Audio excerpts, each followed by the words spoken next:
கும்பராசி நேயர்களே, கும்பராசி குலதெய்வ வழிபாடு, அதிர்ஷ்டம், திடீர் முன்னேற்றம் மற்றும் வாழ்க்கையின் பாதுகாப்பின் ரகசியம் என்ன? குலதெய்வம் எப்படி நம்ம வழிபாடு பண்ணணும்? எந்த தமிழ் மாசத்தில் பிறந்தவர்கள் உங்கள் வாழ்க்கையில் மற்றவர்களைப் போல் இல்லையா? திடீர் உயர்வும் திடீர் சரிவும் வருகிறதா? உங்களின் நல்ல மனதை புரிந்து கொள்ளவில்லையா? நீங்கள் நினைப்பது ஒன்று நடப்பது ஒன்று என்று தோன்றுகிறதா? அப்படியானால் இந்த குலதெய்வ வழிபாடு கும்பராசிக்காரர்கள் வித்தியாசமாக சிந்திப்பவர்கள், மனிதநேயம் மிக்க கொண்டவர்கள், புதிய விஷயங்களை விரும்புபவர்கள், பிறருக்கு உதவ முன் வருபவர்கள் கும்பராசிக்காரர்கள். ஆனால் சில நேரங்களில் தனிமையை விரும்புவது, மனதில் இருப்பதை வெளிப்படுத்தாமல் இருப்பது, திடீர் முடிவுகள் எடுப்பது, குடும்பத்தை விட பிறருக்காக அதிகம் சிந்திப்பது, இவர்களின் வாழ்க்கை சில ஏற்றத்தாழ்வுகளை உருவாக்கலாம் அப்படின்னு இருக்கு. எப்பொழுதுமே கும்பராசி அப்படின்னு சொல்லும்போது நீங்க வழிபாடு செய்ய வேண்டியது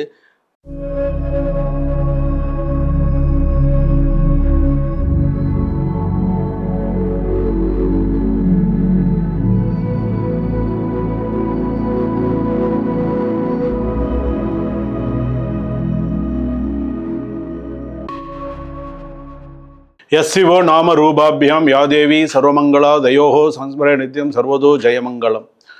மங்களம் பார்வதி கௌரி, மங்களம் பரமேஸ்வரி, மங்களம் லலிதா தேவி, மங்களம் மீனலோச்சனா. உலகெங்கும் வாழக்கூடிய ஆன்மீக பரிகாரம் நேயர்கள் அனைவருக்கும் வணக்கம். நான் உங்கள் டாக்டர் வி ராஜ்குமார் சிவாச்சாரியார் பேசுகிறேன். தற்பொழுது நாம் பார்க்கக்கூடியது இந்த ஆன்மீக பரிகாரம் சேனல்ல நம்ம நிறைய விஷயங்கள் நம்ம பார்த்துட்டு வரோம், நிறைய விஷயங்கள் சொல்லிட்டு வரேன். அதில் இன்னைக்கு அதி உன்னதமான ஒரு விஷயம் என்ன அப்படின்னா குலதெய்வம். இந்த குலதெய்வம் அப்படிங்கிறது குலத்தை காக்கக்கூடிய, தலைமுறையாக ஒரு குலத்தை காக்கக்கூடிய ஒரு குலதெய்வமானது. நம்ம எப்படி வழிபாடு பண்ண வேண்டும்? சில பேருக்கு ஆண் குலதெய்வமாக இருக்கும், சில பேருக்கு பெண் குலதெய்வமாக இருக்கும், சில பேருக்கு பார்த்தீங்கன்னா குலதெய்வமே தெரியாமல் கூட இருக்கும். என்னுடைய முன்னோர்கள் என்ன தெய்வத்தை எனக்கு வழிபட்டாங்க அப்படின்னு சொல்லி தெரியாமல் கூட இருக்கும். ஸோ இதில் வரக்கூடிய இந்த வீடியோ கடைசி வரைக்கும் ஸ்கிப் பண்ணாமல் பாருங்கள். ஏன்னா இப்போது ஒரு குலதெய்வம் கோவிலுக்கு போகிறது அப்படின்னு சொன்னால் நம்ம நினச்ச நேரத்துக்கு குலதெய்வம் கோவிலுக்கு போக முடியாது. இறை அருள், அந்த இறைவன் உங்களை கூப்பிடணும், அந்த குலதெய்வம் உன்னை கூப்பிடணும். அப்போ தான் உன்னால் அந்த குலதெய்வம் கோவிலுக்கு போய் மனசார நீ ஒரு பொங்கல் வச்சு கும்பிட்டாலும் சரி, நீ ஒரு அபிஷேகம் பண்ணினாலும் சரி, ஒரு அன்னதானம் கொடுத்தாலும் சரி, ஏதாவது ஒரு தான தர்மங்கள் பண்ணினாலும் சரி, அந்த குலதெய்வம் உன்னை அழைக்க வேண்டும்.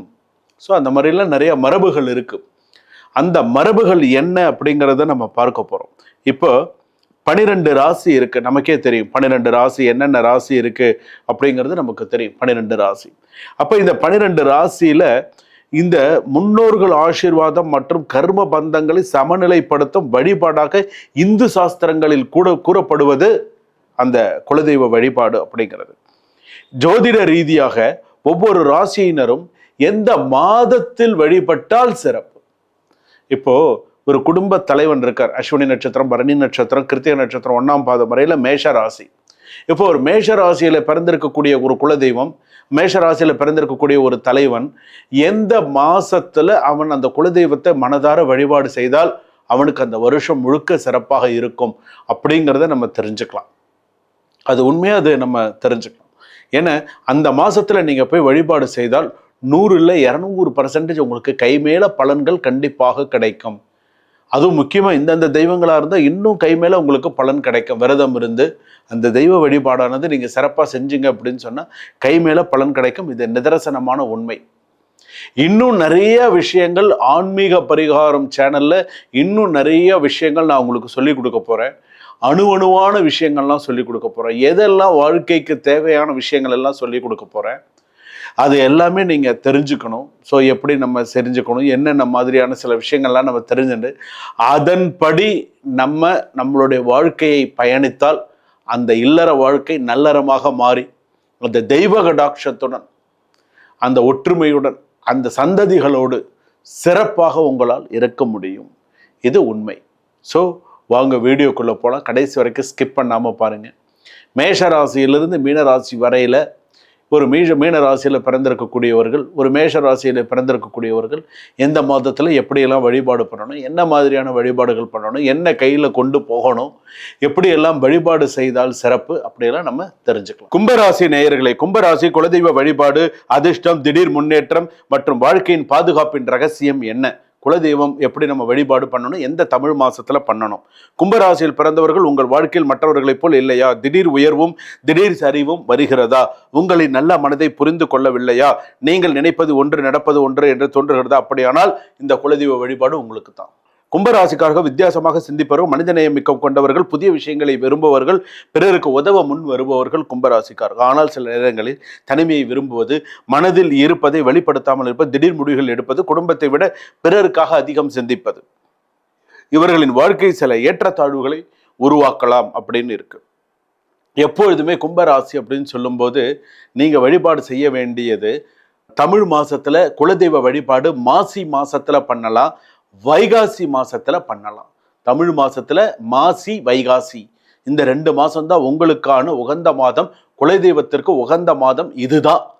இதுல மாற்று கருத்து கிடையாது. இதுல செஞ்சால் உங்களுக்கு சிறப்பு, செஞ்சு பாருங்க. 1, இந்த மாதங்களில் குலதெய்வ கோவிலுக்கு குடும்பத்துடன் சென்று வழிபடுவது மிகவும் சிறப்பாக கருதப்படுகிறது. ஸோ இதை பண்ணுங்க.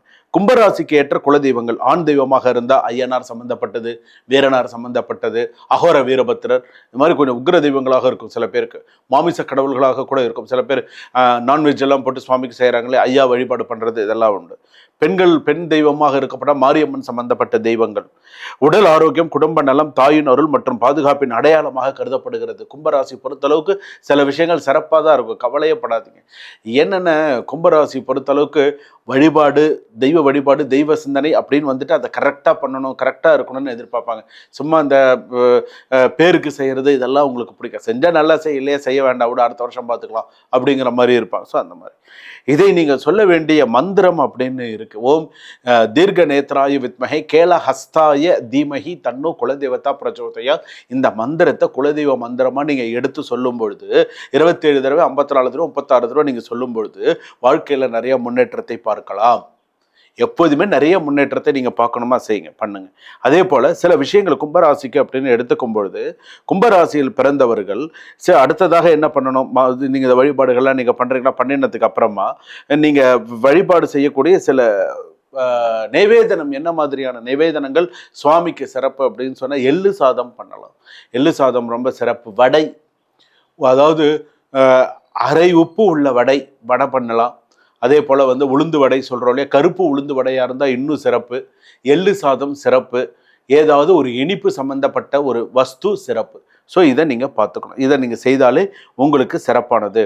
கும்பராசினருக்கு கிடைக்கும் பலன்கள் என்று நம்பப்படுவது என்னென்ன, இதெல்லாம் நீங்கள் கரெக்டாக செய்கிறீங்கன்னா என்னென்னலாம் உங்களுக்கு வரும்.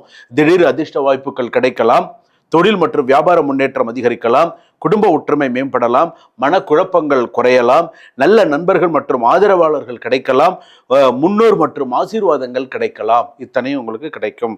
உங்கள் கும்பராசியை தவிர்க்க வேண்டியது, குடும்ப பொறுப்புகளை அலட்சியம் செய்யக்கூடாது. முதல் விஷயம், திடீர் கோபத்தில் முடிவெடுப்பது, பெரியவர்களின் ஆலோசனை புறக்கணிப்பது, குலதெய்வ வழிபாட்டை மறந்து விடுவது.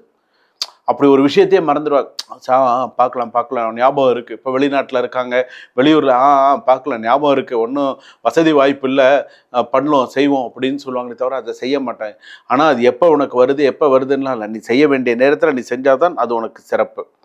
கும்பராசினர் ஒரு குடத்தில் நிரப்பிய நீர் போல உங்களுக்குள் பல திறமைகள் மறந்து கிடைக்கின்றன. அந்த திறமைகள் வெளிக்கொண்டு வாழ்க்கையில் நிலையான வெற்றியை பெற குலதெய்வ ஆதரவு உங்களுக்கு இருக்க வேண்டும். ஒரு தீபம் ஏற்றி ஒரு குலதெய்வ வழிபாடு சிறப்பு.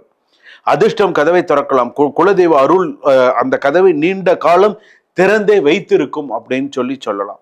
குலதெய்வ அருள் பெற்று அதிர்ஷ்டம், பாதுகாப்பு, குடும்ப வளம் மற்றும் வாழ்க்கை முன்னேற்றம் பெருகட்டும். வாழ்க வளமுடன். இதுவரையில் நாம் பார்த்தது குலதெய்வத்திற்கான 12 ராசிகளுக்கான எந்தெந்த மாதத்துல எப்படி நம்ம வழிபாடு பண்ணணும், என்னென்ன தெய்வமாக இருந்தால் நமக்கு இன்னும் சிறப்பு அந்த வழிபாடு அப்படிங்கிறது எல்லாமே நம்ம பார்த்தோம்.